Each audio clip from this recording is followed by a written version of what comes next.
दोस्तों, आप सबका बहुत बहुत स्वागत है हैट्टी ट्रेवल्स के एनुअल लकी ड्रॉ में। 12 दिसंबर को हमारी कंपनी की सालगिरह थी और 12 दिसंबर को जो लोग हमारी कंपनी की बस में ट्रैवल कर रहे हैं उन सबको मिलेगा एक तोहफा। मुझे तो इस कॉन्टेस्ट के बारे में पहले मालूम ही नहीं था। मुझे भी नहीं पता था। मैंने भी ये खबर अखबार में पढ़ी। देखते हैं आज सरप्राइज गिफ्ट क्या मिलता है। और उनमें से किसी एक लकी आदमी को मिलेगा जैकपॉट, जो कि है 2 लाख रुपए का। बस। लेकिन उससे पहले आपको एक छोटा सा काम करना होगा और वो है ये फॉर्म, साधारण सा फॉर्म, वो आपको भरना होगा। तो फिर देर किस बात की है? आइए एक एक करके फॉर्म भरिए और अपने अंगूठे का निशान छोड़कर जाइए इसमें। ये लीजिए।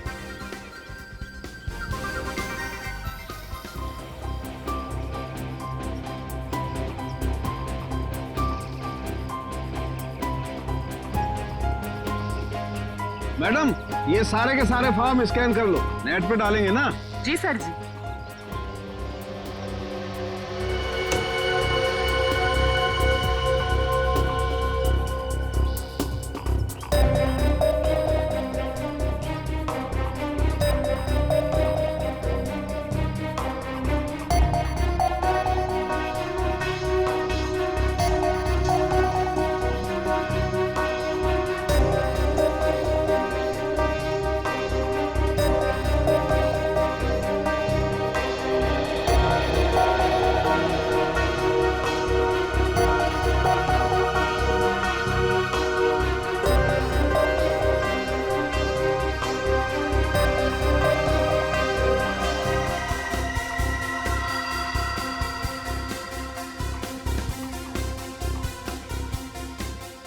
सर जी, ये लीजिए, ये मिल गया आपका लकी विनर का नाम। आइए, ये देखिए।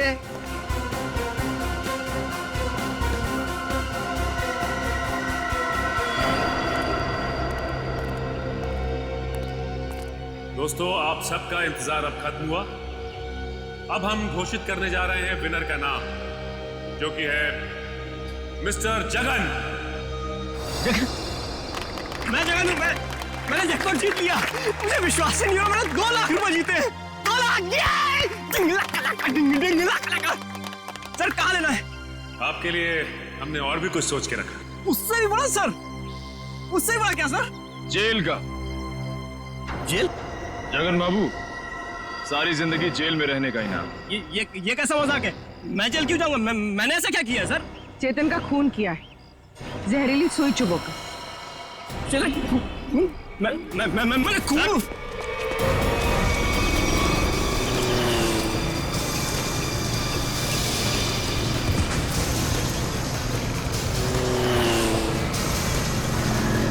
तुम्हें पकड़ने के लिए इतनी बड़ी प्रतियोगिता रखी है, इनाम क्या तेरा बाप लेगा? सर, मैंने कुछ नहीं किया सर, मैंने कुछ नहीं किया। छोड़ दो सर, छोड़ दो मुझे। अब बोल, चेतन का खून क्यों किया तूने? सर, मुझे पैसे मिलने थे उसके। सर, कौन देने वाला था पैसे तुझे? आज रात को मिलेगा वो आदमी मुझसे। सर, तो आज रात को हम भी मिलते हैं उससे।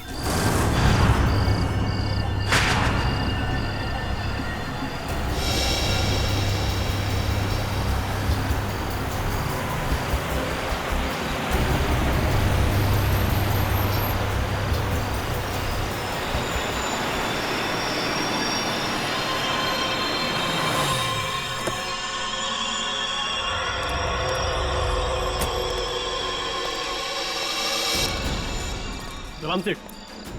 वक्त के बहुत पाबंद हो तुम, मुझसे पहले यहाँ पहुँच गए। सेठ, मुझे मेरे पैसे दो सेठ। यहाँ अगर किसी ने देख लिया तो बवाल खड़ा हो जाएगा सेठ। मुझे फौरन निकलना है यहाँ से। आखिर तुमने मेरा काम किया है, इनाम तो तुम्हें मिलना ही चाहिए। हाँ सेठ।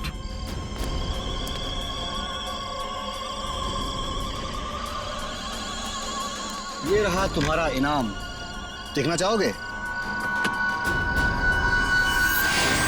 सर, बंदूक? हाँ, बंदूक। क्या मजाक है सेठ? ये मजाक नहीं और ना ही ये कोई खिलौना है।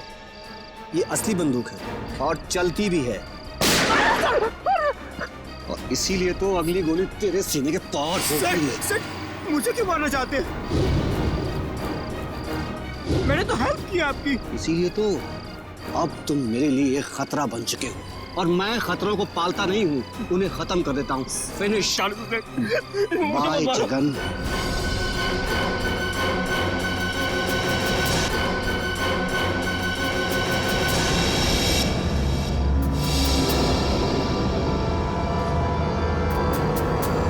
परिमल जी,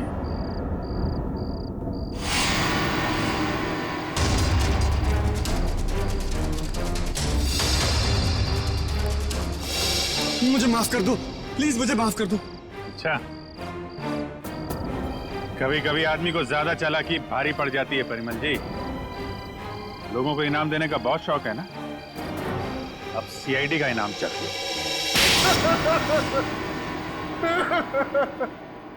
हाँ, मैंने ही मारा रॉकी और चेतन को। क्यों? हाँ? क्यों मारा तुमने रॉकी और चेतन? तुम तो रॉक बैंड के गुरु थे ना? गुरु? क्यों? क्योंकि उनकी वजह से मैंने अपना बेटा खोया था। उसकी मौत का बदला लिया है मैंने। मौत का बदला? मतलब? क्योंकि उनकी वजह से मेरे बेटे ने आत्महत्या की थी। वो कैसे? मेरा बेटा बहुत अच्छा गाता था, उसकी आवाज में जादू था। बहुत जल्दी वो बहुत पॉपुलर होने वाला था। बस ये रॉकी और करण जलते थे उससे। इन दोनों ने मिलकर मेरे बेटे का कैरियर बर्बाद करने का प्लान बनाया। इन्होंने उसे कोई ऐसी ड्रग्स खिला दी जिससे वो बीमार पड़ गया। उसका गला खराब हो गया। धीरे धीरे करके उसने गाना ही छोड़ दिया और डिप्रेशन में चला गया। फिर एक दिन इन सब हालात से तंग आकर उसने आत्महत्या कर ली। आप इतने यकीन के साथ कैसे कह सकते हैं कि ये सब कुछ रॉकी और करण ने किया?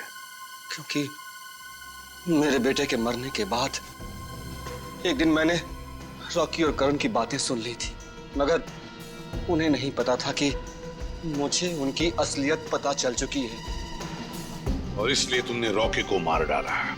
हाँ, मगर रॉकी को मारने का प्लान करण का था और ये बात मुझे पता चल गई थी। मैं हमेशा करण पर नजर रखे हुए था। और चेतन को क्यों मार डाला? है?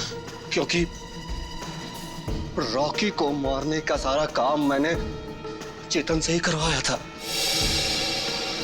वो इलेक्ट्रिक करंट का तार भी उसी ने लगाया था।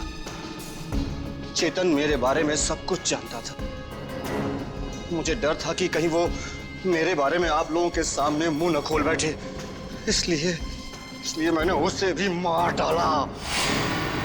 तुम्हारे बेटे के साथ जो कुछ भी हुआ बहुत गलत हुआ, लेकिन इसका मतलब ये नहीं कि बदले की आग में तुम दो लोगों की जानें लो। तुमने बहुत बड़ा जुर्म किया है और इस जुर्म की सजा तो सिर्फ फांसी ही है। गुड इवनिंग गाइस, कैसे हैं आप? आज की शाम आप जैसे संगीत प्रेमियों के नाम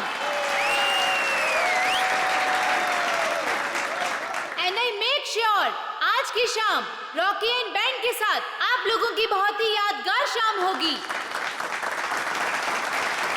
तो हो जाइए तैयार रॉक एंड रोल करने के लिए रॉकी के गानों के साथ।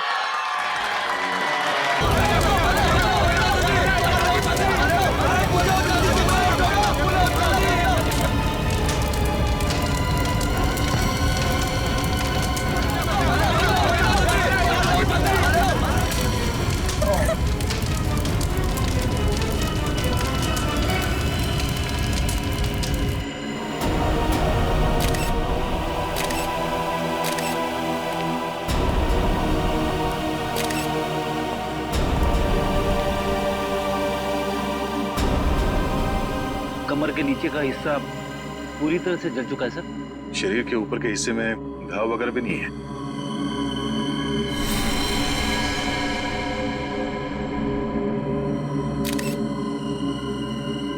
क्या स्टेज पे किसी भी चीज को हाथ तो नहीं लगा किसी ने? नहीं सर।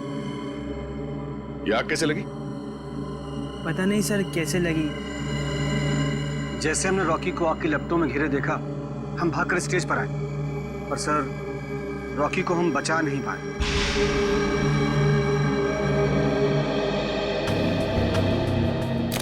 आप लोगों ने किसी को ये आग लगाते हुए देखा? या कोई जल्दी हुई चीज स्टेज पे फेंकते हुए देखा किसी को?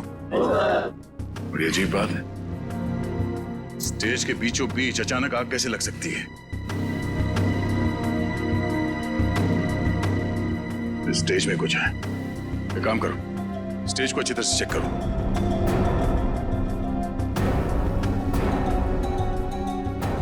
सर, हाँ? मैं कुछ कहना चाहती हूँ। क्या बताना चाहती हो?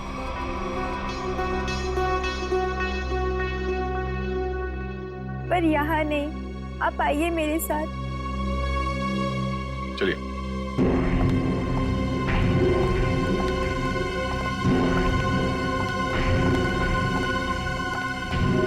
बोलो, क्या बताना चाहती हो? मुझे शक है कि किसी ने उसका खून किया है। किसने खून किया? कौन है वो? सर वो कौन है ये तो नहीं पता, लेकिन कुछ दिनों से हमारे बैंड को धमकी भरे लेटर्स भेज जा रहे थे। धमकी भरे लेटर्स? हाँ, और वो सारे लेटर्स रॉकी के नाम पर भेजे जा रहे थे, वो भी खून से लिखे हुए। क्या आप हमें वो खून से लिखे हुए लेटर्स दिखा सकती हैं? हाँ सर, मैं अभी लेकर आती हूँ। प्लीज। सर, अगर लेटर्स भेजने वाले ने आग लगाई है तो इसका मतलब है कि शो के दौरान वो ऑडिटोरियम में मौजूद था। हाँ पूर्वी, लेकिन उसने आग लगाई कैसे ये पता लगाना जरूरी है। सर, मिला रेडी? सर, ये देखिए, नीचे से एक वायर का तार निकला हुआ है। तार निकला हुआ है स्टेज के नीचे से?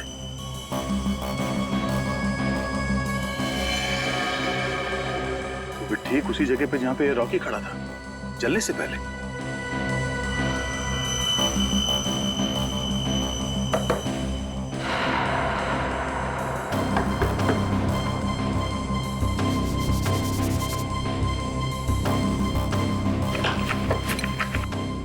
स्क्रू ड्राइवर देना।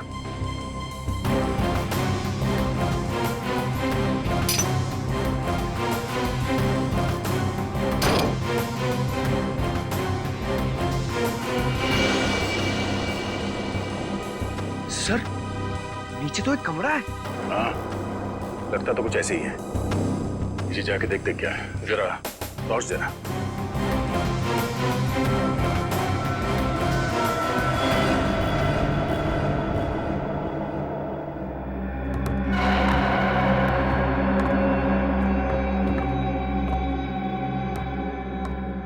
अरे, ये कैसा छुपा हुआ कमरा है सर? पूरे कमरे में धूल मिट्टी पड़ी हुई है। ये कलाकारों के लिए अलग से बनाया हुआ कमरा है। यहाँ से स्पेशल एंट्री दिखाते हैं। सर, खूनी ने स्पेशल एंट्री के लिए बनाए दरवाजे का बड़ी होशियारी से इस्तेमाल किया है। सर ये देखिए, ये वायर ऊपर से नीचे आ रही है सर। ये वायर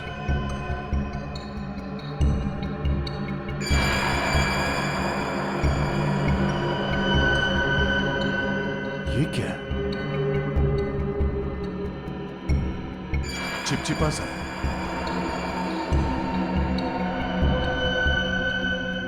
ये तो रबर सोल्यूशन है। सर, रबर सोल्यूशन यहाँ पर? हाँ, यहाँ पे क्यों? ओह, अब समझ में आया। ये सारा मामला है क्या? क्या सर? ये सब रॉकी को मारने का प्लान था। ये इलेक्ट्रिक वायर, ये रबर सोल्यूशन। रॉकी को मारने का प्लान? वो किसे? बताता हूँ फ्रेडी। पहले ये देखते हैं कि ये इलेक्ट्रिक वायर जाता कहाँ है।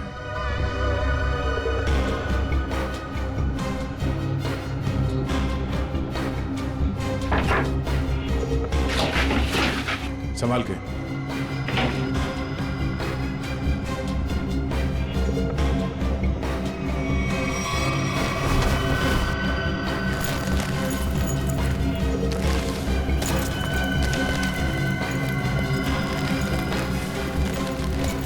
सर ये तो बैक स्टेज एरिया है। वो देखिए एक्स्ट्रा ड्रम्स और गिटार भी दिख रहे हैं।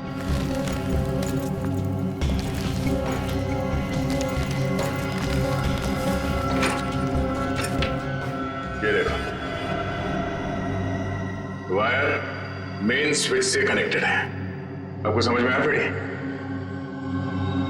फ्रेडी, रॉकी ठीक उसी जगह पे खड़ा था जहां से हम लोग नीचे आए, और ये वायर उस दरवाजे से कनेक्टेड था और आसपास रबर सॉल्यूशन पड़ा हुआ था। जैसे ही कंसर्ट शुरू हुआ, किसी ने ये मेन स्विच ऑन कर दिया, वायर में शॉर्ट सर्किट हो गया और रबर सॉल्यूशन में आग लग गई, और आग इतनी तेजी से फैली कि रॉकी कुछ कर नहीं सका, वही मारा गया बेचारा। सर अब खूनी का कैसे पता चलेगा? ये बैक स्टेज है, इसका मतलब है यहाँ के किसी स्टाफ ने कुछ देखा जरूर होगा। एक काम करो, यहाँ पे जितने भी स्टाफ काम करते हैं उन सबको ऊपर इकट्ठा करो, चलिए।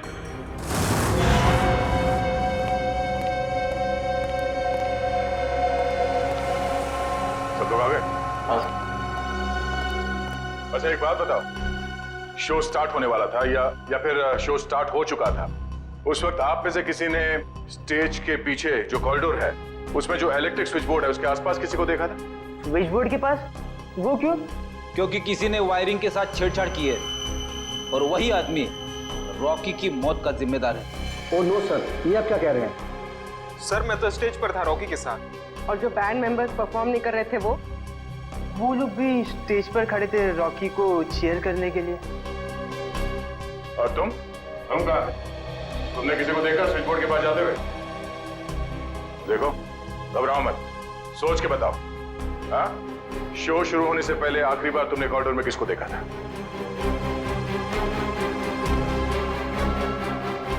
सर इसे देखा था मैंने सर।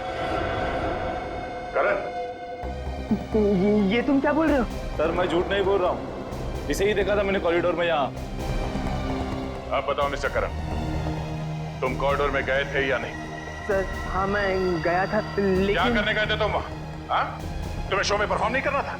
सर मेरा गला खराब था और मुझे पता था कि मैं गा नहीं पाऊंगा, इसलिए मैंने डिसाइड किया था कि मैं रॉकी के साथ परफॉर्म नहीं करूँगा सर, लेकिन मैंने रॉकी को नहीं मारा है सर। अच्छा सर, कॉरिडोर में और स्टेज के आसपास सीसीटीवी कैमरे लगे हुए। रेडी, तुम और पंकज सीसीटीवी की रिकॉर्डिंग चेक करो, पता चल जाएगा ये आदमी सच बोल रहा है या झूठ। सर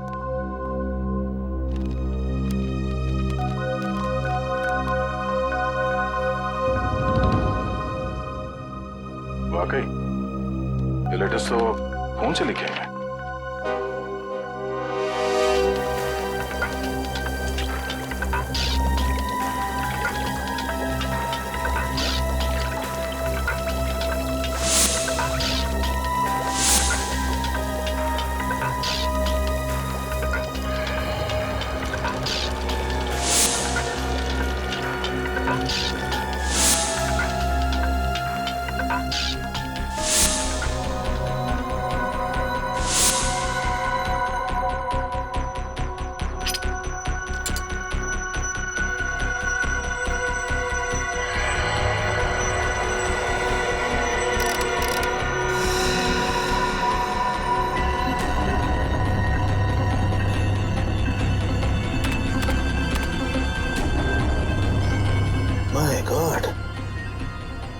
कमाल है यार, लोग धमकी देने का भी क्या क्या तरीका निकालते हैं।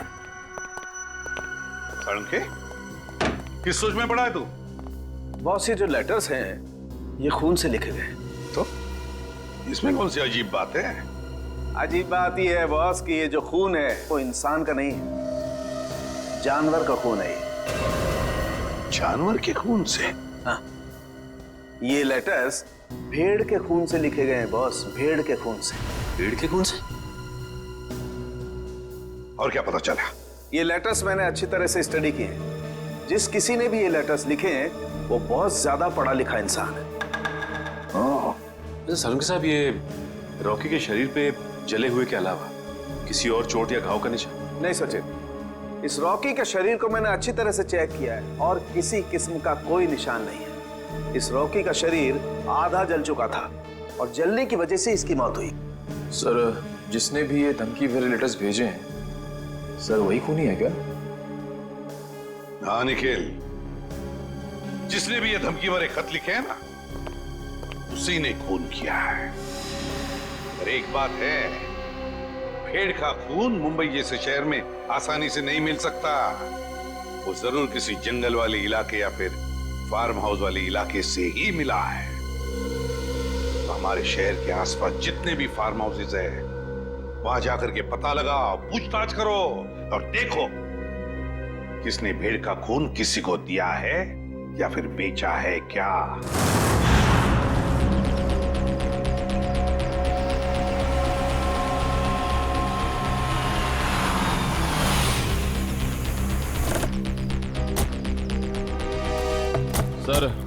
सर शहर के आसपास 2 ही फार्म्स हैं जहाँ पे भेड़ बकरियां पाली जाती हैं। एक पनवेल में है सर, जहाँ में कुछ पता नहीं चला। दूसरा ये है सर। चलो देखते हैं, शायद यहीं से कुछ पता चल जाए। सर ये आदमी जो भी हो, उसने वो चिट्ठी भेड़ के खून से क्यों लिखी? पूर्वी, आदमी बहुत चालाक है। ये सब उसने हमें गुमराह करने के लिए किया है। वो देखो, उस आदमी से पूछते हैं। भाई साहब, ओ भाई साहब, क्या भेड़ आप ही पालते हैं? हाँ, हम ही लोग पालते हैं। पर आप लोग? हम लोग सीआईडी से। सीआईडी? जी हाँ, सीआईडी। आपसे कुछ पूछताछ करनी है। देखिए, घबराइए मत। पूछिए, क्या पूछना चाहते हैं आप लोग? अच्छा ये बताइए कि आपसे भेड़ खरीदने तो बहुत लोग आते हो, क्या कोई भेड़ का खून खरीदने आया था आपसे? भेड़ का खून? या भेड़ का खून? नहीं साहब, ऐसा तो कोई आदमी नहीं आया। अपने इन आदमियों से पूछिए जो काम कर रहे हैं, शायद इन्हें कुछ पता हो। ए, तुम दोनों आओ। जी साहब। अच्छा ये बताइए कि आपसे कोई भेड़ का खून खरीदने के लिए आया था क्या? देखो घबराओ मत, जो कुछ तुमको पता है सब कुछ सच सच बताओ। साहब, वो कुछ दिन पहले एक आदमी भेड़ का खून लेने आया था साहब। क्या? तुमने मुझे क्यों बताया? गलती है, माफ कर साहब। वो उसके लिए उसने मुझे बहुत पैसा दिया था। बोला था कि कुछ दवाइयाँ बनाना, इसके लिए उसे भेड़ का खून चाहिए साहब। क्या तुम उसे पहले से जानते थे? नहीं, मैं पहली बार मिला था। उसके बारे में और कुछ याद है तुम्हें? उसका पहनावा या उसकी कोई आदत? हाँ, उसके पास एक महंगा फोन था। वो बार बार फोन को ही देख रहा था साहब। ऐसा फोन मैंने कभी नहीं देखा। ऐसा क्या था उस फोन में? नीले रंग का फोन था, उस पर स्टार बना हुआ था साहब, और उसके पीछे कुछ एल जैसा लिखा हुआ था साहब। 5-6 दिन पहले लोकम नाम की इंटरनेशनल कंपनी ने एक ऐसा फ़ोन लॉन्च किया है। अखबारों में उसकी काफ़ी चर्चा भी हुई थी। फिलहाल शहर में एक ही आउटलेट है इसका जहाँ ये फ़ोन मिलता है, लोखंडवाला में।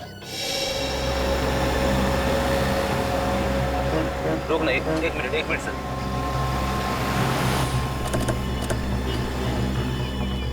सर, ये उस मोबाइल कंपनी की दुकान है जिसके बारे में सचिन सर ने फोन करके बताया था। सुनिए भाई साहब, हमें एक मोबाइल के बारे में कुछ जानकारी चाहिए जो हाल ही में मार्केट में आया है आपकी कंपनी का। कहीं आप लोकम की बात तो नहीं कर रहे हैं? हाँ, लोकम का नीले रंग का फोन, पीछे एल लिखा हुआ और आगे स्टार बना हुआ। कहीं आप इस फोन की बात तो नहीं कर रहे? हाँ, इसी फोन की बात कर रहे हैं। बोलिए साहब, क्या जानकारी चाहिए? सबसे नया मॉडल है, 10 दिन पहले ही लॉन्च हुआ है। आपको चाहिए तो अभी से बुक कर दूं? नहीं, हमें खरीदना नहीं, हमें ये पता करना है कि ये फोन किन किन लोगों ने खरीदा है। हमें उनकी लिस्ट चेक करनी है। पर क्यों साहब? देखिए, हम सीआईडी से और एक खून के सिलसिले में तहकीकात कर रहे हैं। जी बिल्कुल, अभी तक हमने सिर्फ 12 पीसी बेचे हैं, कस्टमर का रिस्पॉन्स देखने के लिए।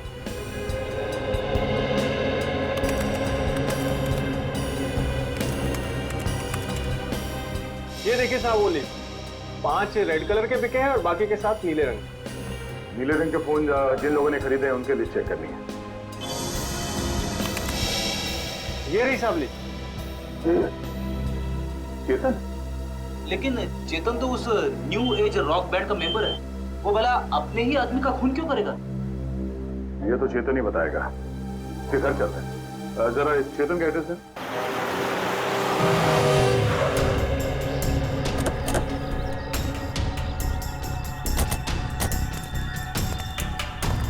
सर घर तो बंद है। अब कहाँ ढूंढेंगे चेतन को? घर के अंदर।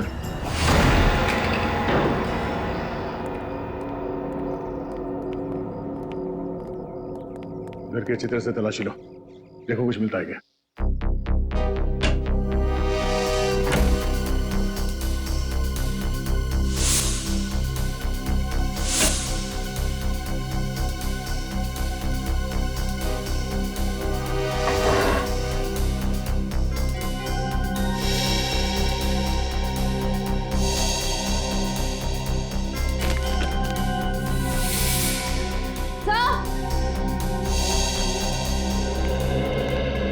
डस्टबिन में फटे हुए कागज है।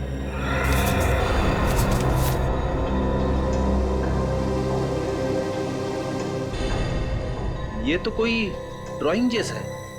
लगता है चेतन ने कोई ड्राइंग बनाई होगी और घर से निकलने से पहले इस कागज को फाड़ के चला गया होगा।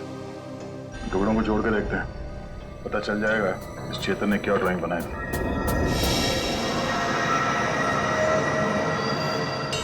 सर ये तो कोई नक्शा या कोई ब्लूप्रिंट लग रहा है। श्रेया, तो किस जगह का? तो करण के ऑफिस के कैबिन का ब्लूप्रिंट है। करण? सर ये करण भी तो न्यू एज रॉक बैंड का मेंबर है। सर ये देखिए, उसके कैबिन में जितने भी म्यूजिकल इंस्ट्रूमेंट्स हैं और जितने भी इलेक्ट्रिक कनेक्शंस हैं सब मार्क किए गए हैं। चेतन के घर पे करण के ऑफिस का मैप क्यों? करण की जान को खतरा तो नहीं है?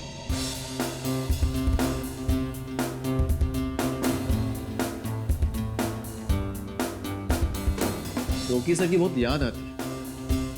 उनकी आवाज में एक अलग ही जादू था। हाँ यार, वो एक अच्छे कलाकार ही नहीं बल्कि एक अच्छे इंसान भी थे। सीआईडी यहाँ हमारे ऑफिस? करण कहाँ है? बात क्या है सर? हमें कुछ जरूरी बात करनी है उससे। सर वो तो बाहर गए हुए। कहाँ गए? सर पता नहीं सर। अजीब बात है सर, स्टाफ को बिना बताए करण कहीं चला गया। करण का कैबिन कहाँ है? वो रहा सर। ठीक है चलो। सर रुक जाइए सर। सर करण सर के कैबिन में जाना मना है सर। चुप, चुपचाप मुंह बंद करके यहाँ पे खड़ा रहे। सीआईडी के काम में दखल देने का अंजाम जानते हो तुम? मगर सर करण सर ने कहा अंदर केबिन में खतरा है, इसलिए सर किसी को वहां मत जाने देना।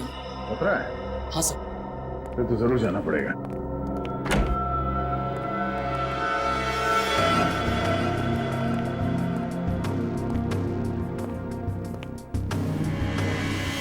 सर ये कैबिन तो बिल्कुल वैसा ही है जैसा उस ब्लूप्रिंट में था जो हमें चेतन के घर से मिला था।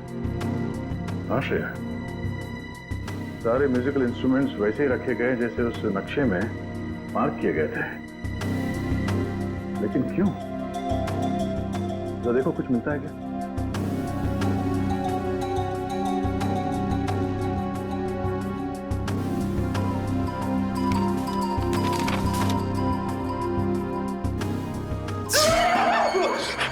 क्या हुआ बेटी? सर गिटार में करंट है। गिटार में करंट है? अरे नहीं सर, सर रॉकी के खून में करण का हाथ है, इसीलिए उसने जानबूझ के ये वाला सेटअप अपनी कैबिन में बनाया ताकि वो शो में होने वाले खून की प्रैक्टिस कर सके। सर ये स्केच देखिए, इसमें म्यूजिकल इंस्ट्रूमेंट्स और इलेक्ट्रिक कनेक्शंस बिल्कुल वैसे ही हैं जैसे उस शो में थे। स्टेज और बैक स्टेज में भी सब ऐसे ही फिट किया गया था। ये सारा मामला समझ में आ रहा है। करण और चेतन इन दोनों ने मिलकर रॉकी का खून किया है। मगर सर करण सर ऐसा क्यों करेंगे सर? वो तो पता चल ही जाएगा। पहले ये बताओ, इस कैबिन में करण के साथ कोई और भी आया था? नहीं सर, वो तो हर वक्त काम में बिजी रहते थे, दिन रात अगले शो की तैयारी में ही लगे रहते थे। सर उन्हें तो किसी से मिलने की फुर्सत तक भी नहीं थी। पर सर उसने कहा था कि उसका गला खराब था, इसलिए उसने रॉकी के साथ उस शो में परफॉर्म नहीं किया। वो सब एक झूठ था। उसने हमारे सामने नाटक किया। उसने रॉकी का खून किया और रॉकी को रास्ते से हटा दिया, और अब अपना अलग से शो प्लान कर रहा है। करण का अगला शो कहाँ है? सर पूना में। पुणे में?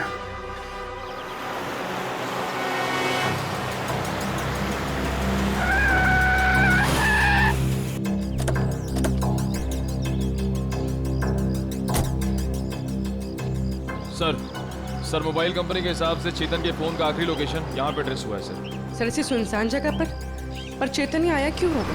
यहाँ आसपास तो कुछ भी नहीं है। कुछ तो जरूर है। हो सकता है चेतन यहाँ पे किसी से मिलने आया हो और उसके बाद यहाँ पे आके कहीं छिप गया। पर सर अब हम चेतन को ढूंढेंगे कैसे? वो देखो सामने छोटी सी दुकान दिख रही है ना, वहाँ चल के पूछते हैं।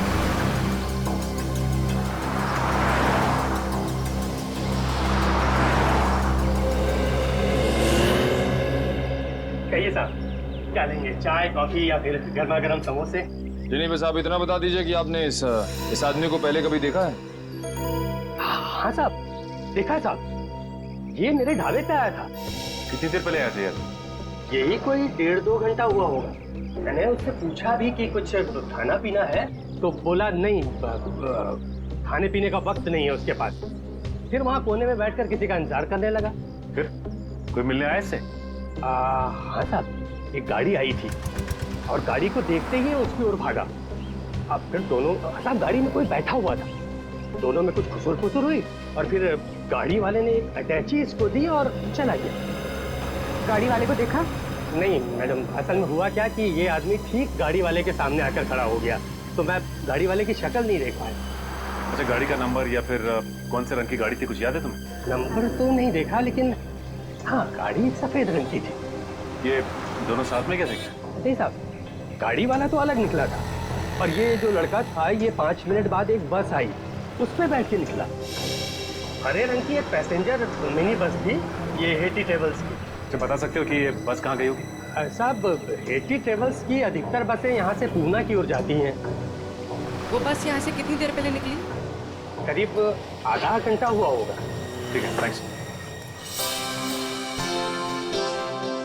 Hello everyone.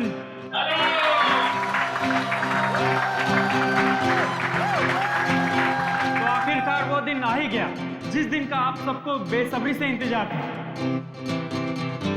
तो अपने दिलों को थाम के बैठिए, क्योंकि अब आपके सामने आ रहे हैं आपके दिलों की धड़कनों को तेज करने the one and only mister Karan.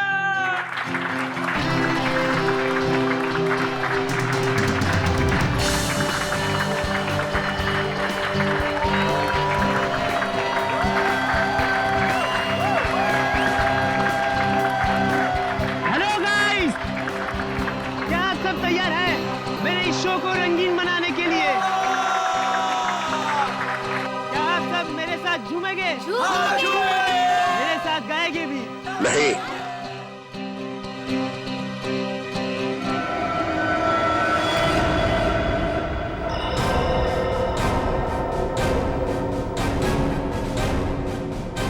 CID यहाँ? हाँ, आप लोग सब प्लीज बाहर जाइए। हम करण जी का शो अकेले में देखना चाहते हैं। टेंशन लेने की जरूरत नहीं है, तुम्हारे पैसे तुम्हें मिल जाएंगे। चलो चलिए चलिए। नहीं नहीं, ये नहीं हो सकता। रुक जाइए आप सब लोग, ये मेरे जिंदगी का पहला शो है। मैं लोगों को बता देना चाहता हूँ, मैं ही नंबर 1 रॉकस्टार हूँ। तुमने तो कहा था कि तुम्हारा गला खराब है, अब तुम गाओगे कैसे? वही तो, बेसुरा गाने से तुम्हारा नाम खराब हो जाएगा। देखिए, वो तो मैंने कुछ नहीं किया। तुमने हमसे झूठ बोला कि तुम्हारी तबीयत ठीक नहीं है, इसीलिए तुम रॉकी के साथ स्टेज पर नहीं थे। पर सच तो ये है कि रॉकी को तुमने मार डाला और अब खुद रॉकस्टार बनने चले हो, हैं?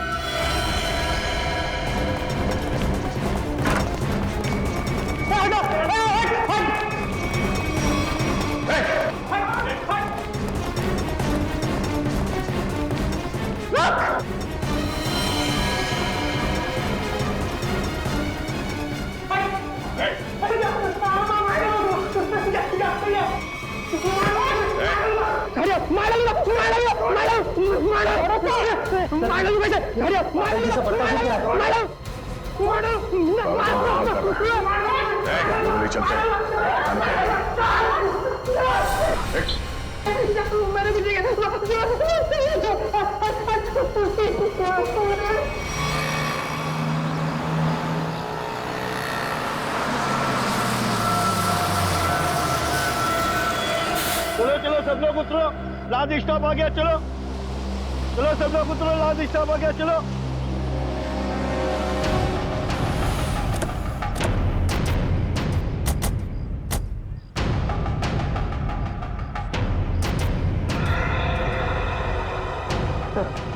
हो रहा है चेतन, बस से उतर है।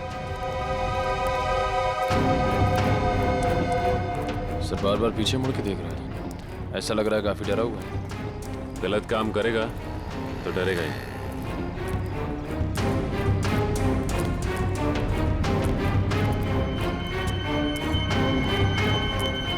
ठीक है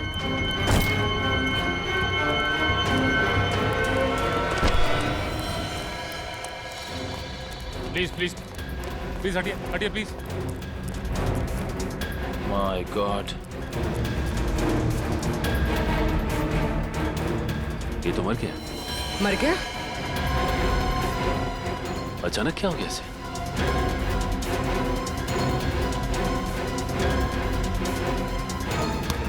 सर शरीर पे किसी भी घाव के निशान नहीं। फिर इसकी मौत हुई कैसे?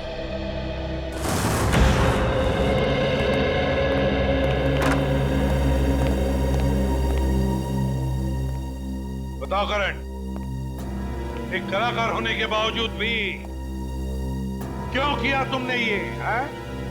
क्यों किया?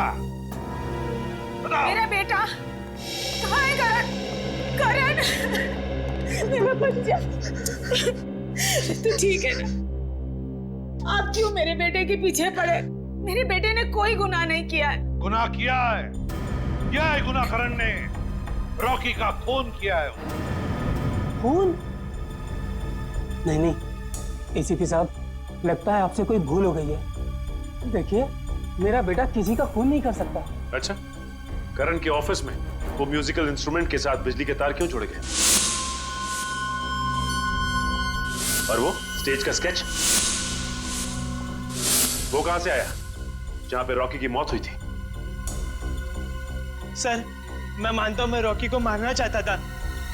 मैंने वो इलेक्ट्रिक वायरिंग भी की, स्टेज पर रबर सॉल्यूशन भी लगाया और रॉकी को जलाकर मार देने का प्लान भी बनाया। पर यकीन कीजिए सर, मैंने रॉकी को नहीं मारा है।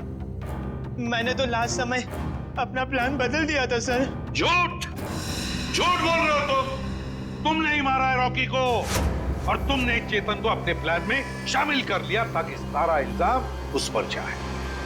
कौन चेतन? वही चेतन जो तुम्हारे रॉक बैंड का मेंबर था, समझा? सर चेतन से मेरा कुछ लेना देना नहीं है सर। अच्छा, रॉकी का खून तुमने नहीं किया, चेतन के साथ तुम्हारा कोई संबंध नहीं है। सब पता लगा लेंगे करण, सब पता लगा लेंगे। सचिन, पता नहीं क्यों लेकिन ऐसे लगता है कि इस करण की बातों में कोई सच्चाई है। सर अगर ये चेतन करण से मिला हुआ नहीं है तो चेतन के घर में करण के ऑफिस का ब्लूप्रिंट कैसे आया? और फिर इलेक्ट्रिक वायरिंग पे जगह जगह मार्किंग की गई थी।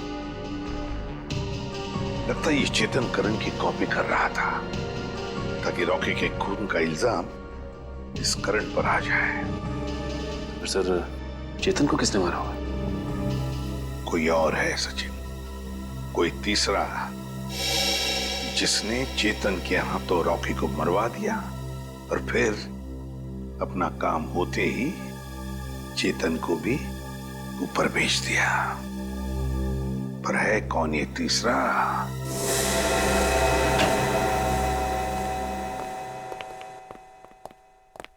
सौन के रेजिग्नेशन दे दे, इस्तीफा दे दे। क्यों दे दूं भाई इस्तीफा? क्योंकि तुझे अब तक पता नहीं चला कि चेतन को मारा कैसे। तुम्हें कैसे मालूम नहीं पता लगा पाया है? अरे यार आधी बात पता चल चुकी है। तो फिर बता ना जल्दी। देखो इसकी मौत जहर देने की वजह से हुई। क्या जहर देके? हाँ जहर देके। अब जहर कैसे दिया गया है इस बात का पता लगना बाकी है। अभी पता लगता नहीं यार, एक मिनट रुको ना यार तुम।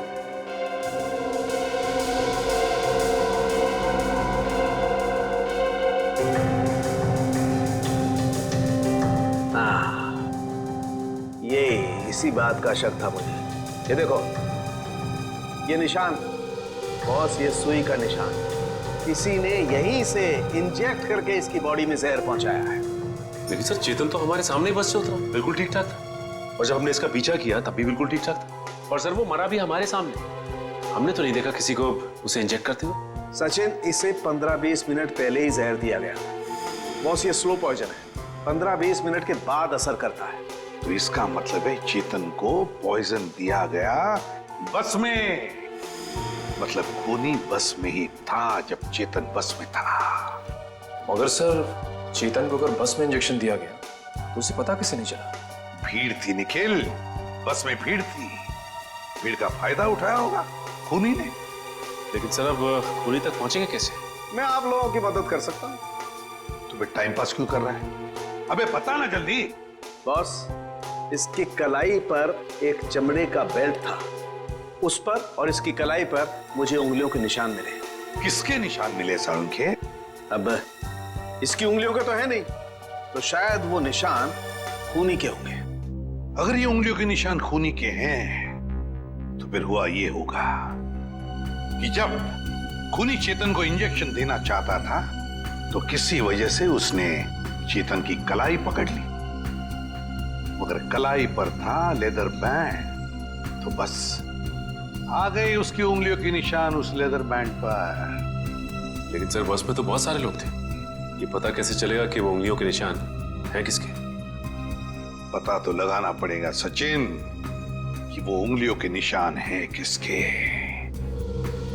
पता तो लगाना पड़ेगा। है एक तरीका है।